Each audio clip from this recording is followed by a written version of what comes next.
Chapter number 7 start किया था last time हम लोगों ने, और उसमें हम लोगों ने कंप्यूटराइज्ड अकाउंटिंग और मैनुअल अकाउंटिंग के बारे में डिस्कस किया था।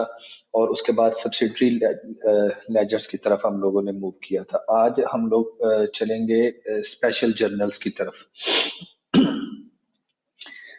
तो बेटा अगर थोड़ा सा रिकॉल करें आप प्रीवियस लेक्चर, तो मैंने आप लोगों को उस लेक्चर में थोड़ा सा इंट्रो दिया था, थोड़ा सा हिंट दिया था कि अगर हम लोग मैनुअल अकाउंटिंग सिस्टम अडॉप्ट कर रहे हैं तो उस मैनुअल अकाउंटिंग सिस्टम में क्या किया जाता है कि एक ही जर्नल में जब हम लोग तमाम बिजनेस की सारी ट्रांजैक्शंस को रिकॉर्ड करने के लिए जाते हैं, तो वो हमारे लिए प्रॉब्लम बन जाती हैं, इश्यूज बन जाते हैं कि एक ही पर्सन जो है वो सारे के सारे बुक्स ऑफ अकाउंट्स को हैंडल कर रहा है। तमाम ट्रांजैक्शंस को एक ही बंदा अगर रिकॉर्ड कर रहा है तो उसके लिए एक तो वो काम हैक्टिक हो जाएगा, दूसरा उसके बाद एक्सेसिव ट्रांजैक्शंस जब होंगी तो एरर्स और फ्रॉड्स के जो चांसेस हैं वो बहुत ज्यादा इंक्रीज कर जाएंगे। तो इन चीजों को मिनिमाइज करने के लिए, इन चीजों को रिड्यूस करने के लिए हम क्या करते हैं कि जिन अकाउंट्स में या जिन आइटम्स में या जो एंट्रीज ज्यादा रिलेटेड हैं किसी एक पर्टिकुलर आइटम की, उनको हम लोग सेपरेट कर देते हैं, अपने जर्नल में से निकाल देते हैं और उनके लिए स्पेशल से जर्नल प्रिपेयर कर लेते हैं और स्पेशल पर्सन फाइंड कर लेते हैं उस काम को परफॉर्म करने के लिए। ठीक है। तो ये नॉर्मली ये डिपेंड करता है बिजनेस के ऊपर कि बिजनेस किसी भी रिकॉर्ड को, किसी पर्टिकुलर रिकॉर्ड को, किसी पर्टिकुलर आइटम को जर्नल में से उठाकर उसको सेपरेटली रिकॉर्ड कर ले। तो एक तो डिवीजन ऑफ लेबर इसमें अच्छी हो जाती है कि काम डिवाइड हो जाता है। एक बंदा जो सारी बुक्स ऑफ अकाउंट्स को डील कर रहा था, तो उसको जब सिर्फ एक पर्टिकुलर आइटम के रिकॉर्ड के लिए पॉइंट कर लिया जाएगा तो उसके लिए वो बहुत ही आसान हो जाएगा। और दूसरा वो जो जर्नल का लोड था वो भी थोड़ा कम हो जाएगा। तो क्या किया जाता है, ये 5 तरह के जर्नल्स हैं जो कि नॉर्मली प्रिपेयर किए जाते हैं, जिनको हम लोग नाम दे देते हैं स्पेशल जर्नल्स का, जिसमें एक तो सेल्स का जर्नल है, दूसरा परचेजेस का जर्नल है, एक कैश रिसीट्स का, कैश पेमेंट्स का, और जर्नल। ठीक है। स्पेशल नेचर की जो ट्रांजैक्शंस हैं उनको रिकॉर्ड करने के लिए स्पेशल जर्नल्स अडॉप्ट कर लेते हैं, स्पेशल जर्नल्स जो है वो प्रिपेयर कर लिए जाते हैं। सेल्स जर्नल की बात करते हैं तो उसमें सिर्फ और सिर्फ सेल्स की ट्रांजैक्शन होंगी, सिर्फ सेल्स की। और सेल्स की ट्रांजैक्शन कौन सी बेटा? जो सिर्फ क्रेडिट सेल्स है, क्रेडिट सेल्स। ठीक है। इसी तरह से हम लोग अगर परचेजेस जर्नल की बात करते हैं तो परचेजेस जर्नल में सिर्फ और सिर्फ परचेजेस की ट्रांजैक्शन होंगी, और परचेजेस भी कौन सी? सिर्फ क्रेडिट परचेजेस की ट्रांजैक्शन होंगी। ठीक है। और इसके बाद अगर हम लोग बात करते हैं कैश रिसीट्स जर्नल की, तो कैश रिसीट्स जर्नल में जो भी बिजनेस में कैश आ रहा है सारे का सारा, वो हम लोग कैश रिसीट जर्नल में रिकॉर्ड करेंगे, चाहे वो कैश सेल से आ रहा है, चाहे वो कैपिटल इंट्रोड्यूस ऑनर इंट्रोड्यूस करवा रहा है, या किसी भी सोर्स से जो कैश हमारे पास आ रहा है उसको हम लोग कैश रिसीट जर्नल में रिकॉर्ड करेंगे। इसका बिल्कुल जो ऑपोजिट है, बिल्कुल इसका जो रेसिप्रोकल है, that is cash payment journal. तो कैश पेमेंट जर्नल में हम लोग क्या करते हैं कि जो कैश हम लोग पे कर रहे हैं अपने बिजनेस में, डिफरेंट ट्रांजैक्शंस की वजह से जो कैश की पेमेंट हो रही है, कैश आउट हो रहा है, आउटफ्लो ऑफ कैश, उसको रिकॉर्ड किया जाएगा। चाहे वो परचेजेस के लिए था, मतलब इन मर्चेंडाइज इन्वेंट्री को परचेज किया था, या इसके अलावा किसी भी और वजह से अगर बिजनेस से कैश गया है, तो वो पेमेंट सारी की सारी कैश पेमेंट जर्नल में रिकॉर्ड की जाएंगी। अब ये 4 जर्नल तो सेपरेट कर दी है बच्चे। अब देखें ना कि बिजनेस में जो अगर हम लोग बात करते हैं रूटीन बिजनेस की, तो ज्यादा जो ट्रांजैक्शंस होती हैं वो कैश की होती हैं या बाइंग एंड सेलिंग की होती हैं। कैश आ रहा है, कैश जा रहा है, कैश आ रहा है, कैश जा रहा है, परचेज कर रहे हैं, सेल कर रहे हैं, परचेज कर रहे हैं, सेल कर रहे हैं। ठीक है। इसके अलावा बाकी जो डिफरेंट ट्रांजैक्शंस हैं वो ऑफ एंड ऑन, कभी कभार ही वो इनकर्ड हो रही होती हैं, वगरना वो इतनी ज्यादा उनकी जो क्वांटिटी है वो नहीं होती। तो फिर हम लोग क्या करते हैं, जो बिजिएस्ट अकाउंट्स होते हैं या बिजिएस्ट आइटम्स जो हैं उनको जर्नल से निकाल लेते हैं और उनका सेपरेटली जर्नल जो है वो प्रिपेयर कर लेते हैं और उनको हम लोग स्पेशल जर्नल्स का नाम दे देते हैं। ठीक है। अब सेल्स अगर बहुत ज्यादा हमारे बिजनेस में हो रही है, बिजनेस की basic activity he buying and selling है, अगर हम लोग बात करें मर्चेंडाइजिंग की, तो बेटा वो सेल्स और परचेज दोनों के लिए सेपरेट एक पर्सन सिर्फ वो सेल्स को ही रिकॉर्ड कर रहा है, किसको कितनी सेल्स कर दी, किसको कितनी सेल कर दी, सिर्फ सेल्स रिकॉर्ड कर रहा है। एक बंदा सिर्फ परचेजेस को रिकॉर्ड कर रहा है, एक बंदा कैश आउटफ्लो को रिकॉर्ड कर रहा है, एक बंदा कैश इनफ्लो को रिकॉर्ड कर रहा है। और एक बंदा है जो कि जर्नल जर्नल में बाकी जो रिमेनिंग जो बाकी ट्रांजैक्शंस बच जाती हैं इन स्पेशल जर्नल्स के अलावा, लाइक कोई डेप्रिसिएशन की कोई ट्रांजैक्शन है, कोई एक्सपेंस पेएबल की कोई ट्रांजैक्शन है, या कुछ इस तरह के कोई एसेट्स को अगर कोई डिस्पोज ऑफ किया है, या कोई एसेट जाया हो गया है, या कोई नुकसान इस तरह का हो गया है, तो ये जो ट्रांजैक्शन हैं ये हम लोग फिर जर्नल जर्नल में रिकॉर्ड कर लेंगे, जो कि स्पेशल जर्नल्स में नहीं फॉल करेंगी उनको। If transactions cannot be recorded in special journal, the company record it in the general journal। ठीक है, तो मतलब ये जो चार स्पेसिफिक जर्नल हम लोगों ने क्रिएट किए हुए थे, अगर कोई ट्रांजैक्शन ऐसी है जो कि इन चारों में फॉल नहीं करती, तो ठीक है, उसको उठाएंगे और उठाकर जनरल जर्नल में हम लोग ट्रांसफर कर देंगे, जनरल जर्नल में रिकॉर्ड कर देंगे उसको। ठीक है जी।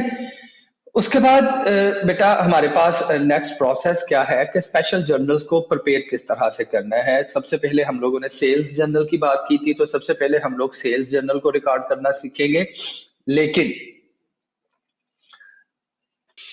अब हम लोग सेल्स जर्नल की तरफ चलेंगे। सेल्स जर्नल, अब देख सकते हैं बच्चे कि सेल्स जर्नल कैसे बनेगा। इसमें हम लोग कॉलम बनाएंगे, 6 कॉलम बनाएंगे। पहला कॉलम डेट का, दूसरा अकाउंट डेबिटेड का। अब देखिए बेटा एक चीज, अब सेल्स सेल्स क्या होती है, वो जो मर्चेंडाइज हम लोग सेल आउट करते हैं, उनको सेल करके जो हमारे पास अमाउंट आती है उसे हम लोग सेल्स रेवेन्यू या सेल्स का नाम देते हैं, और इसका जो हेड है एलिमेंट ऑफ अकाउंट में, ये रेवेन्यू में फॉल करती है। तो रेवेन्यू की नेचर तो क्रेडिट होती है ना। तो बेटा एक बात याद रखिएगा, अब हम लोगों को इतना तो कम से कम चीजें जो है वो पिकअप करनी पड़ेंगी, इतनी चीजें तो जहन में बिठानी पड़ेंगी ना, चीजों की नेचर हमें समझनी पड़ेगी साथ साथ। सेल्स रेवेन्यू, रेवेन्यू क्या था, रेवेन्यू की हमने जो डेफिनेशन पढ़ी थी बेटा, रेवेन्यू की डेफिनेशन में हमने देखा था अमाउंट रिसीव्ड बाय बिजनेस, के बिजनेस जो अमाउंट रिसीव करता है फ्रॉम सेल ऑफ गुड्स और सर्विसेज, अपनी सर्विसेज को सेल आउट करके या गुड्स को सेल आउट करके बिजनेस जो अमाउंट अर्न करता है, अमाउंट रिसीव करता है, अमाउंट जनरेट करता है, उसको हम लोग रेवेन्यू का नाम देते हैं। तो अब ये सेल्स क्या है कि वो जो बिजनेस ने वो जो मर्चेंडाइजेस, वो जो गुड्स जो बाय की थी रीसेल पर्पस के लिए, उनको जब सेल आउट किया है तो उसको हम लोग नाम देते हैं सेल्स का। तो फिर ये हमारा रेवेन्यू हुआ। तो अगर ये रेवेन्यू है तो रेवेन्यू तो क्रेडिट होता है।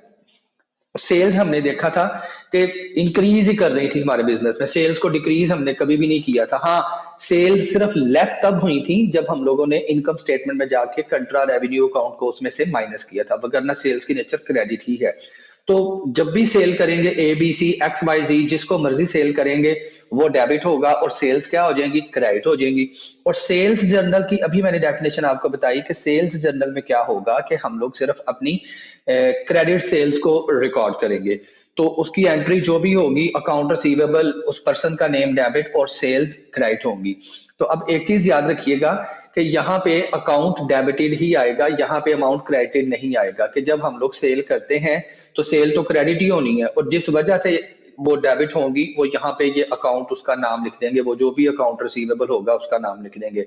और डेफिनेटली अकाउंट रिसीवेबल ही होगा ना, क्योंकि इसमें तो सिर्फ हमने क्रेडिट सेल्स को रिकॉर्ड करना है। डेट वाले कॉलम में डेट लिखते जाएंगे, और जिस जिस पर्सन को सेल आउट कर रहे हैं उस पर्सन का नेम लिखते जाएंगे। उसके बाद नेक्स्ट कॉलम होगा इनवाइस नंबर का, और उस इनवाइस का नंबर लिखते जाएंगे। कि इनवाइस नंबर मतलब वो जो रसीद या वोचर जो भी हम लोगों ने इशू किया है सेल करते वक्त, उसका क्या नंबर था, वो नंबर यहाँ पे लिखते जाएंगे। अब आ गया रेफरेंस। अब इस रेफरेंस नंबर वाले कॉलम में क्या लिखेंगे कि बेटा वो जो सब्सिडरी लेजर हमने बनाए थे, एक तो हमारा कंट्रोल अकाउंट था और एक सब्सिडरी लेजर था। ये जो अकाउंट रिसीवेबल का सब्सिडरी लेजर हमने देखा था, उसमें एबर्ट सिस्टर्स का अकाउंट नंबर कौन सा है, उसका नंबर रेफरेंस नंबर में आ जाएगा। बेप्सन कंपनी का नंबर कौन सा है अकाउंट का, वो नंबर यहाँ पे आ जाएगा। कैरसन ब्रोस का नंबर यहाँ पे आ जाएगा। ऐसे ही दिल्ली कॉर्पोरेशन का नंबर यहाँ पे आ जाएगा। फिर एबर्ट सिस्टर, दिल्ली एंड बेप्सन, बार बार उन्हीं कस्टमर्स को हम लोग सेल कर रहे हैं ना।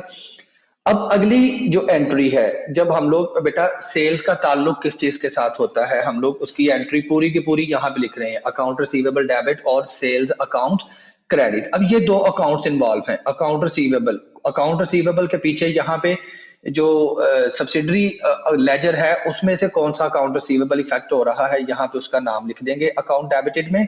और ये पूरी की पूरी एंट्री अकाउंट रिसीवेबल डेबिट और सेल्स क्रेडिट। और ये मर्चेंडाइजिंग में हमने देखा था कि जब हम लोग सेल करते हैं तो कॉस्ट ऑफ गुड सोल्ड भी रिकॉर्ड की जाती है। तो cost of good sold debit और मर्चेंडाइज इन्वेंट्री क्रेडिट, ये एंट्री इस कॉलम में हम लोग अपनी कॉस्ट प्राइस को मेंशन करते जाएंगे, और ये वाली जो कॉलम है सेकंड लास्ट, इस कॉलम में हम लोग सेल प्राइस के साथ अपनी ट्रांजैक्शंस को मेंशन करते जाएंगे। ठीक है जी। Under a perpetual inventory system, one entry that at selling price in sales journal result in debit to account receivable and credit to sales. Perpetual inventory system में एक सेल प्राइस की entry होगी और दूसरी कॉस्ट प्राइस के साथ entry होगी, cost of good sold debit और मर्चेंडाइज इन्वेंट्री क्रेडिट। अब अंडरस्टूड है बेटा कि अगर आप लोग परपेचुअल से पीरियोडिक सिस्टम में जा रहे हैं तो परपेचुअल और पीरियोडिक का मेन डिफरेंस तो यही है ना कि परपेचुअल में हम लोग कॉस्ट ऑफ गुड सोल्ड की एंट्री भी साथ में रिकॉर्ड करते हैं और पीरियोडिक में ये कॉस्ट ऑफ गुड सोल्ड की एंट्री रिकॉर्ड नहीं करते। तो ठीक है, अगर हम लोग पीरियोडिक सिस्टम में सेल्स जर्नल हमें बनाने का कहा जाएगा तो उसमें सिर्फ ये कॉस्ट ऑफ गुड सोल्ड वाला जो कॉलम है ये नहीं बनेगा, बाकी सारे का सारा सेल्स का जर्नल ऐसे ही बनेगा। ठीक है, इसमें मुझे बताएं कि आप लोगों को समझ आया या कि नहीं। सेल्स जर्नल को अगर हम लोगों ने बनाना हो तो क्या हम लोग बना सकते हैं। ये देखें बेटा, अगर आप लोग देखें तो एक्सरसाइज नंबर 6 है चैप्टर नंबर 7 की। तो इसमें अगर इंस्ट्रक्शंस को देखें हम लोग तो हमें कहा गया है prepare a sales journal and a single column purchase journal. Sales journal और परचेज जर्नल के बारे में हमें कहा गया। चूंकि अभी तक हमने सिर्फ सेल्स जर्नल को देखा है तो मैं आप लोगों को सेल्स जर्नल बनाना सिखा देता हूं, उसके बाद हम लोग परचेज जर्नल को देख के उसको भी जरा डिस्कस कर लेंगे इसी इलस्ट्रेशन के पॉइंट ऑफ व्यू से। ये बच्चे आप देख सकते हैं कि मैं सेल्स जर्नल को बनाने की कोशिश कर रहा हूं आप लोगों के सामने। हमने कहा था कि इसमें 6 कॉलम बनेंगे।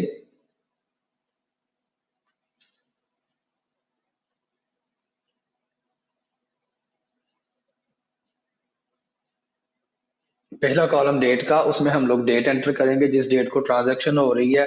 अकाउंट डेबिटेड का कॉलम हमने बनाया, उसमें हम लोग जो अकाउंट डेबिट हो रहा है जिस वजह से सेल्स हो रही है वो अकाउंट का नाम लिखेंगे। वोचर नंबर में वो जो डॉक्यूमेंट्री एविडेंस है, वो जो वोचर है सेल्स का, उसको मेंशन करेंगे। रेफरेंस नंबर वाले कॉलम में वो जो अकाउंट डेबिट हो रहा है उसका अकाउंट का नंबर कौन सा है सब्सिडरी लेजर में, वो नंबर मेंशन करेंगे। और उसके बाद नेक्स्ट यहाँ पे 2 एंट्रीज होनी है, 2 अमाउंट्स के लिए 2 कॉलम बनाने हैं। एक कॉलम हम लोगों ने बनाना है अकाउंट्स रिसीवेबल डेबिट का, अकाउंट्स रिसीवेबल डेबिट और सेल्स रेवेन्यू क्रेडिट का। ये एक कॉलम ये बन गया। और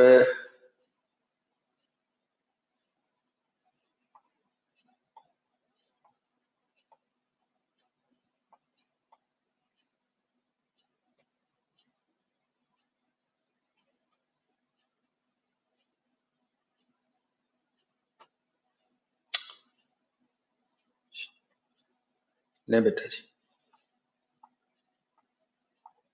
एक कॉलम हमने बना दिया अकाउंट्स रिसीवेबल डेबिट और सेल्स क्रेडिट, और दूसरा कॉलम हम लोग बनाएंगे cost of good sold debit, cost of good sold debit और मर्चेंडाइज इन्वेंट्री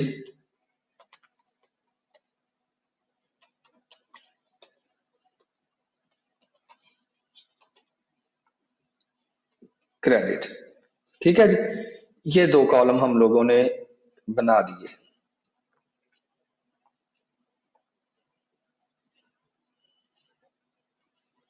और ये हम लोग बना क्या रहे थे, सेल्स जर्नल, और इसमें इसका टाइटल दे देंगे कि ये हम बना रहे हैं सेल्स जर्नल बना रहे हैं जी हम लोग।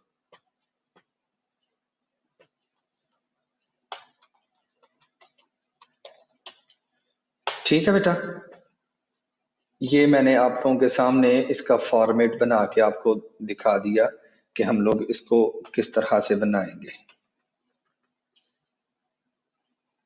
ले जी, अब क्वेश्चन की तरफ जरा जाते हैं बेटा, दोबारा वापसी हम लोग क्वेश्चन की तरफ जा रहे हैं। तो बजाय इसके कि मैं बार बार उसको शेयर पे जाऊं और उसको देखूं, ये देखिएगा जी, क्वेश्चन है हमारे पास। Montalvo company uses special journals and journal the following transactions occurred during September 2010। ये स्पेशल जर्नल्स ये कंपनी यूज करती है और सितंबर 2010 की कुछ ट्रांजैक्शंस हैं उनके पास। इंस्ट्रक्शंस क्या हैं, हम लोग इंस्ट्रक्शंस पे जाते हैं। प्रिपेयर सेल्स जर्नल, बाकी जो जितनी भी रिक्वायरमेंट्स हैं, जितनी भी इंस्ट्रक्शंस हैं, उनको फिलहाल के लिए फॉर द टाइम बिंग हम लोग जस्ट इग्नोर करेंगे और हम लोग सिर्फ सेल्स जर्नल के बनाने के बारे में सोचेंगे। और बेटा सेल्स जर्नल के लिए मैंने अभी आपको बताया कि सेल्स जर्नल में सिर्फ क्रेडिट सेल्स रिकॉर्ड की जाएंगी, उसके अलावा कोई भी सेल्स की जो ट्रांजैक्शन है क्रेडिट सेल के अलावा या जो भी सेल्स रिटर्न की या कैश सेल्स की कोई ट्रांजैक्शंस हैं उनका ताल्लुक सेल्स जर्नल के साथ नहीं है। सेल्स जर्नल में सिर्फ और सिर्फ क्रेडिट सेल्स रिकॉर्ड की जाएंगी। ठीक है जी। अब देखें सितंबर 2 की ट्रांजैक्शन थी, सबसे पहले सेल्स की, sold merchandise on account to T Hostfeld. अब ये सितंबर 2 की ट्रांजैक्शन है। अब सेल्स जर्नल में जाके डेट वाले कॉलम में सबसे पहले तो डेट लिख देंगे सितंबर 2, ये डेट हमने लिख दी। ठीक है जी। अकाउंट डेबिटेड में अब ये सेल्स की किसको है, सेल्स की है जनाब हमने टी हॉस्फेल्ड को, ये जो भी उसका नाम है इसको भी यहां पे हम लोग लिख देंगे। ठीक है जी। इसकी वजह से अकाउंट डेबिट हो रहा है। अब वोचर नंबर हमने देखना है कि इसका वोचर नंबर था, इनवाइस नंबर था 101, तो ये यहाँ पे वोचर नंबर में लिख देंगे 101। अब रेफरेंस नंबर में देखेंगे कि कोई अकाउंट नंबर उसका दिया हुआ है, हमें अकाउंट नंबर नहीं दिया हुआ। हाँ जी, आगे कहा जाता है जी 720 की सेल्स की थी टी हाउसफेल्ड को और नेट 30, क्रेडिट पीरियड जो था वो 30 डेज का था और कॉस्ट जो थी मर्चेंडाइजेस की वो कितनी थी 420। अब ले बेटा 720 उसकी सेल प्राइस थी, तो सेल प्राइस के साथ एंट्री होगी अकाउंट रिसीवेबल डेबिट और सेल्स रेवेन्यू क्रेडिट, और cost of good sold debit और मर्चेंडाइज इन्वेंट्री क्रेडिट, ये एंट्री होगी कॉस्ट प्राइस के साथ, और कॉस्ट प्राइस हमें दी हुई थी 420। ले बच्चे अब मुझे ये बताएं कि आप लोगों के लिए क्या ये मुश्किल है इस चीज को इस तरह से लिखना, कोई ऐसा कोई प्रॉब्लमेटिक है ये चीज?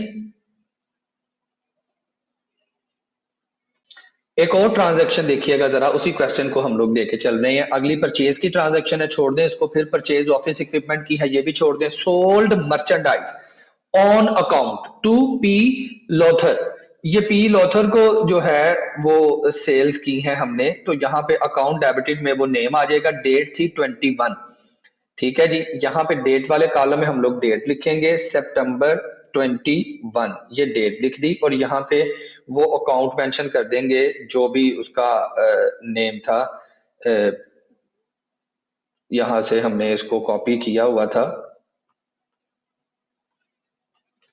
P Lothar. और अब देखेंगे इसका वोचर नंबर क्या था, इनवाइस नंबर 102, वोचर नंबर था 102, तो यहाँ पे 102 लिख दिया, रेफरेंस नंबर वाला अकाउंट खाली जाएगा।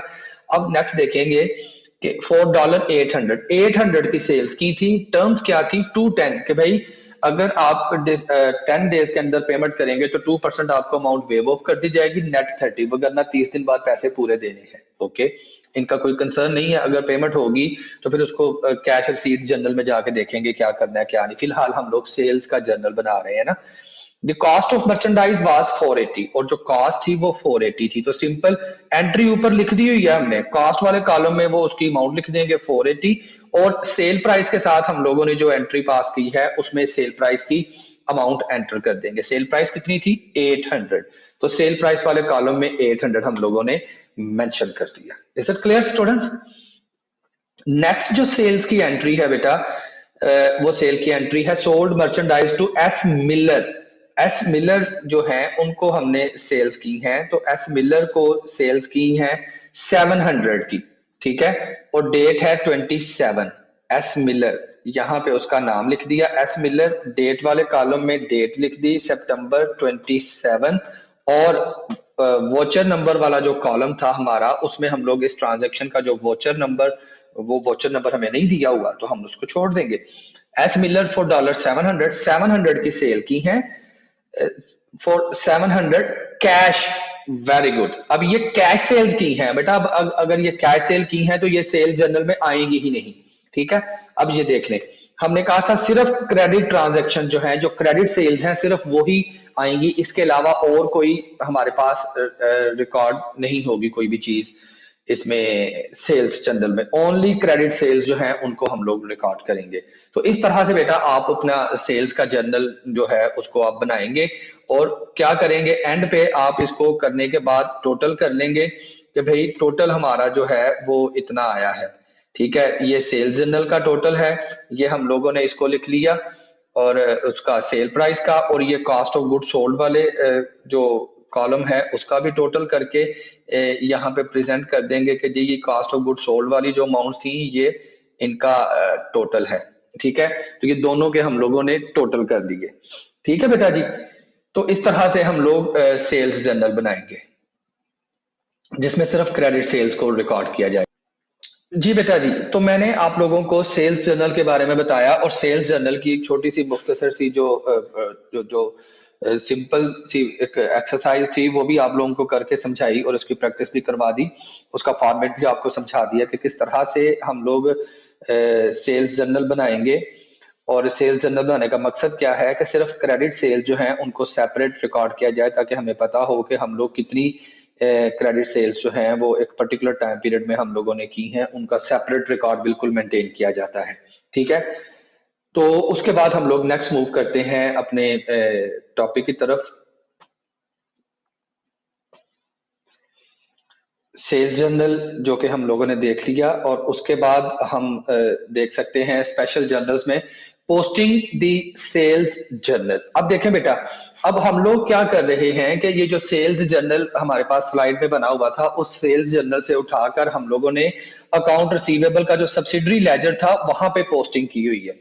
अब देखें बेटा, अकाउंट रिसीवेबल अगर एंट्री हम लोग देखते हैं तो एंट्री क्या हो रही थी, अकाउंट रिसीवेबल डेबिट और sales credit, account receivable debit sales credit, different amounts के साथ एंट्रीज हो रही थी। इनके साथ ही हम लोगों ने क्या कर लिया है, अपने अकाउंट रिसीवेबल्स के जो अकाउंट हैं वो हम लोगों ने बनाए हुए हैं। ये किस तरह से बनाए हैं, हम लोग इसको भी अपनी एक्सेल की शीट पे ही लेके चलते हैं, और एक्सेल की शीट पे इसको देखते हैं बना के, हम खुद भी बनाते हैं ना इनको, ताकि हमारी भी थोड़ी सी प्रैक्टिस हो जाए।